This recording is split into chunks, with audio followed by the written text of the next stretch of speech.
خود کو دنیا سے بیزار پاؤ، قرآن اٹھاؤ اور اللہ کے ہو جاؤ۔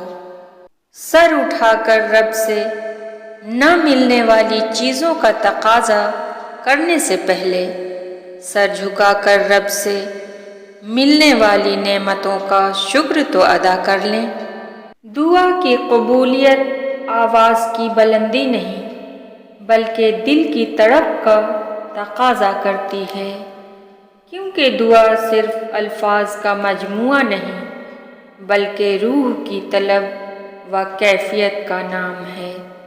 غم اور پریشانیاں ہر ایک کی زندگی کا حصہ ہیں، بس جس نے اپنی پریشانی پر قدم رکھا وہ جیت گیا، اور جس نے پریشانی کو سر پر سوار کیا وہ ٹوٹ گیا۔ جن کو منزلوں کی فکر ہو وہ لذتیں دیکھ کر رکتے نہیں، اپنا سفر جاری رکھتے ہیں۔ یہ خشک پتے بتاتے ہیں یہاں زوال سب کو ہے۔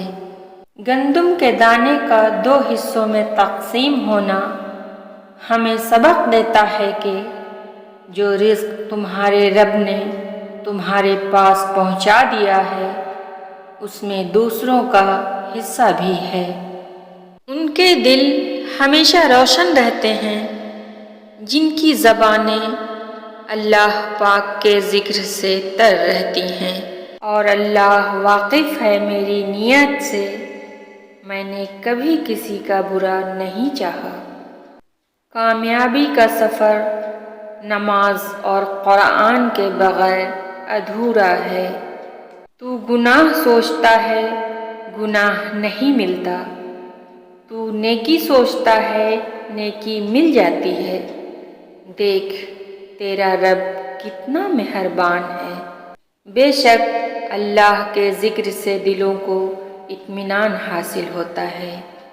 سادگی ایمان کی علامت ہے اور خاموشی بہترین حکمت ہے۔ حشر کے دن تو تمہارا جسم بھی تمہارے خلاف بولے گا، پھر یہ وفاداری کس میں ڈھونڈ رہے ہو؟ کتنے احسان ہیں اللہ کے ہم پر، کبھی پڑھ کر سورہ رحمان دیکھنا۔ اے انسان تو کتنا خوش قسمت ہے، قرآن پاک میں اللہ تم سے بات کرتا ہے۔ مجھے بھروسہ ہے کہ میرے اللہ نے میری زندگی کے فیصلے بہترین طریقے سے میرے نصیب میں لکھے ہوئے ہیں۔ انسان کی دوستی جب اللہ سے ہوتی ہے تو وہ بے فکر اور سکون میں رہتا ہے۔ اے میرے اللہ، خواہشات بھی وہی دل میں ڈالنا جس پہ تو راضی ہو۔